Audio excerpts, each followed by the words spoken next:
Hello and welcome to The Top Story, a podcast with the headlines of the day from our correspondents around the world. I'm Tianlu, coming up in this edition. The World Health Organization has expressed regret over US President Donald Trump's order to withdraw the country from the UN agency. Thousands of Colombians have fled to Venezuela after a surge of violence left at least 80 people dead. And Qatar has confirmed that the next round of hostage exchanges based on the Gaza ceasefire deal will proceed as scheduled. We begin in North America. The World Health Organization has expressed regret over the new U.S. administration's announcement of withdrawing the country from the UN agency. It also expressed a hope that the U.S. government will reconsider the decision. Jody Jacobs sent this report from New York. The World Health Organization is extremely concerned by the US's move to withdraw from the organization. The United States contributes about 18% to the body's annual budget, and without it, the world body will be in a funding deficit. As we speak, analyzing the language and exact details of the executive orders to assess what will be implications and impact. So we will probably need some time to make that assessment. The biggest assessment the organization will now need to undergo is how it will find additional money to fund the budget shortfall. President Trump first took steps to withdraw from the WHO back in 2020 during his first term, a move reversed by the Biden administration. The new US president has cited a string of reasons for the withdrawal. These include the organization's mishandling of the COVID-19 pandemic and its failure to adopt urgent needed reforms. The United States was a founding member of WHO in 1948 and has participated in shaping and governing WHO's work ever since, alongside 193 other member states, including through its active participation in the World Health Assembly and Executive Board. For over 7 decades, WHO and the United States of America have saved countless lives and protected Americans and all people from health threats. According to US experts, the decision to leave the WHO is going to compromise the country's standing as a global health leader and make it even harder to fight the next pandemic. One of the most contentious issues with this move is that the U.S.'s Center for Disease Control and Prevention, better known as the CDC, will no longer have access to the global data that the agency provides. The WHO is hoping President Trump will reconsider. It's called for constructive dialogue for, quote, the benefit of the health and well-being of millions of people around the globe. That was Jody Jacobs in New York. Hundreds of thousands of migrants in Mexico are stranded after US President Donald Trump signed an executive order to declare a national emergency at the country's southern border and suspended a US asylum law on the first day of his second tenure. Alastair Beverstock reports from Tijuana. Almost immediately after Donald Trump's inauguration as US President Monday, asylum-seeking migrants in Mexico's US border region had their hopes dashed. The CBP1 app through which migrants apply for asylum went dark, simply stating all future appointments are no longer valid. With the US asylum system now put indefinitely on hold, an estimated 270,000 migrants are now stranded throughout Mexico's border region. Here in Tijuana, the news has devastated the migrant community. We are all very sad and trying to work out what to do now. There are many mothers with children who have nowhere to go. We are all very sad because we were going through the asylum process legally. But the problems don't end there. Stranded migrants now find themselves with migratory problems in Mexico. Up until Monday, transiting migrants through Mexico were issued with travel permits to cross this country once they had an appointment to apply for asylum at the US border. But with all future appointments now cancelled, thousands now find themselves without legal status in Mexico. Es algo muy difícil para estas familias de que This has been very difficult for a lot of families with transit permits to cross this country, and who are now completely helpless and without any form of legal status in Mexico. And unfortunately for those families, we are expecting that they will now be deported back to their countries of origin, which will set them all the way back to the start. President Trump has declared a national emergency at America's southern border, signing an executive order that will deploy US military to tackle undocumented crossings.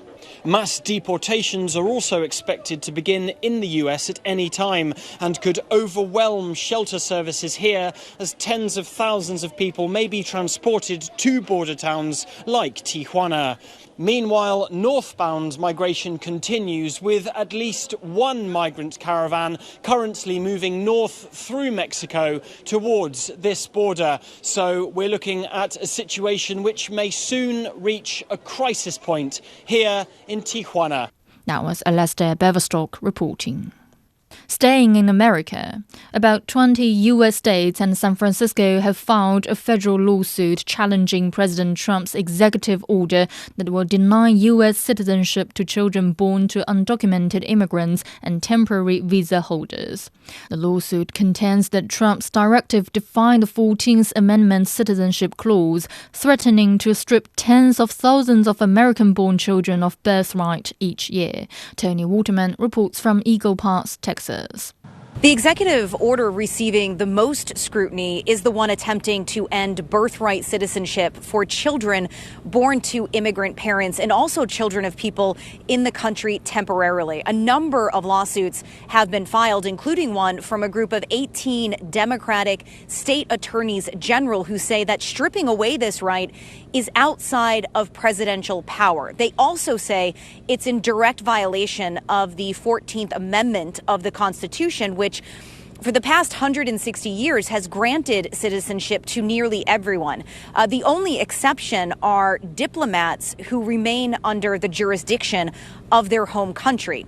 This case is very likely to land before the conservative majority U.S. Supreme Court, and it is also setting up this battle between red and blue states and sanctuary cities, which shield migrants by limiting their cooperation with the federal government. But certainly among Trump's supporters and immigration hawks, these executive orders have been praised. Many border patrol agents and law enforcement officials see this as a pivotal shift and a necessary shift in policy, particularly when it comes to constructing more border walls, sending in military reinforcements, and the move to seal the border. That was Tony Waterman in Texas. Turning to South America, fighting between armed groups in Colombia has killed at least 100 people and forced thousands of others to flee to Venezuela. The Colombian government has halted peace talks with one of the groups. Michelle Bagay reports from Bogota.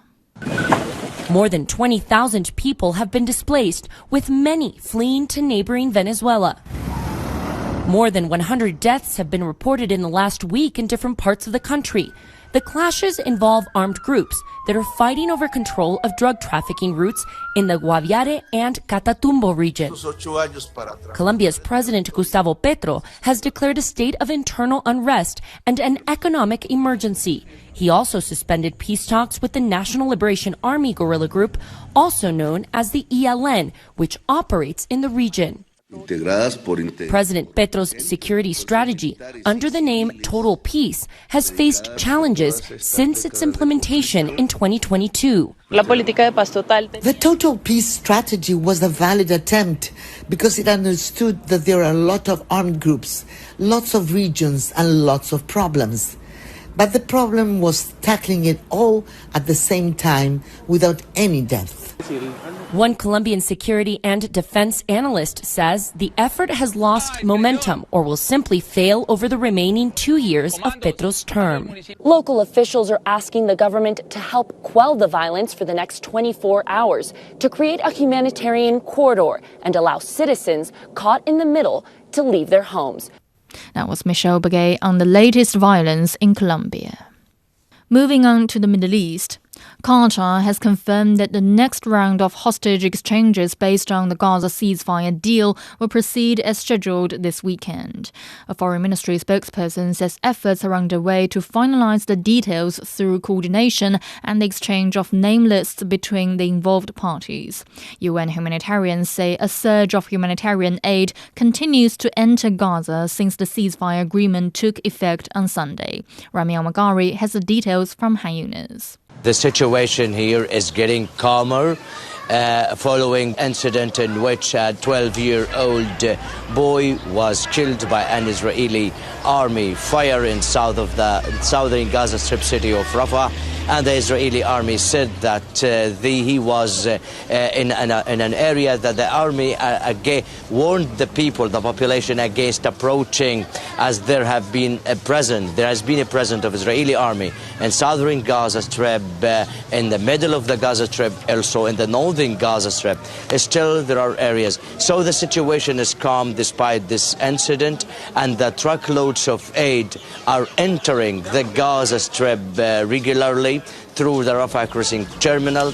700 truckloads entered the Gaza Strip, including many items of food and much needed supplies for the territory, including the food, including the flour, including some other, let me say, some other less needed foods actually for the population here. This is a time for a sort of a breakthrough, a sort of a hope for the Palestinians, expecting this to stay calm, the situation to stay calm, with Hamas transferring the hostages to the Israeli side by next Saturday. On Saturday, they are expected to transfer four hostages, women Israeli hostages, to the Israeli side, as they did this week with the 3 hostages, until 33 Israeli hostages are transferred, and more Palestinians in return are swapped or are released by the Israeli side. That is the situation for now. No reports of any kind of violation, either from the Israeli side or from the Palestinian side. No shootouts here. Very little shootouts from here and there. That's it. That was Rami Al-Magari in southern Gaza. Finally, to Europe. The devastating fire at the Kartalkaya ski resort in northwestern Turkey has killed 76 people. The hotel was accommodating nearly 240 guests when the fire broke out. Initial investigations say the fire originated in the restaurant area on the 4th floor before engulfing the upper levels. Firefighters have put out the fire, and search and rescue operations at the site have ended. 9 people, including the hotel owner, are in the custody. President Recep Tayyip Erdogan has declared Wednesday as a national day of mourning. Michal Bardvid reports. A fire broke out at the 12-story Grand Kartal Hotel in Turkey's northwestern Bolu Mountains shortly before 3:30 in the morning. Firefighters worked relentlessly for 12 hours to bring the flames under control. The hotel, located at the popular Kartalkaya ski resort about 300 kilometers from Istanbul, had 238 registered guests. Families on holiday were caught in the chaos, with some desperately trying to escape as many locals helplessly watched the tragedy unfold. We heard cries for help from here. One woman even jumped out of the window. We were really scared in that situation. They tried to climb down using bed sheets. Meanwhile, aid workers and emergency responders provided assistance at the scene. Our firefighters rescued nearly 30 citizens. Of course, there were flames, and they were trying to carry out their duties under very challenging conditions. There are still firefighting teams on standby at the scene. Regarding our 76 lives, 52 of the bodies were identified in Bolu. After the work on this is completed quickly, they will be delivered to their families. Families of victims have been waiting for updates, while many of the injured are being treated in hospitals in central Bolu. Relatives have gathered at the morgue and nearby hospitals hoping for answers. Our loved one was here. We haven't been able to get any news at all, and no one's providing us with help or information. They're telling us to provide DNA samples and go to Ankara, but we've been waiting here for hours, completely helpless.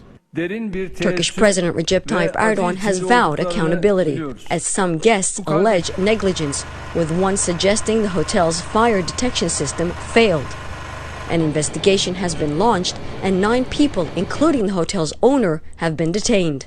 That was Mihail Bardvid on the deadly fire at a Turkish ski resort.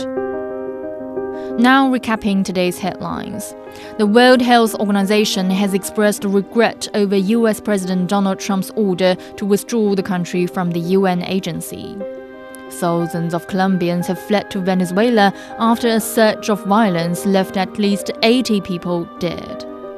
And Qatar has confirmed that the next round of hostage exchanges based on the Gaza ceasefire deal will proceed as scheduled. That's it for this edition of The Top Story, a podcast that brings you world headlines every weekday. For more news in politics, business, sports and culture, you can subscribe to the Beijing Hour, a 1-hour podcast news magazine program. We welcome and appreciate all ratings and reviews. I'm Tianlu. Thank you for listening.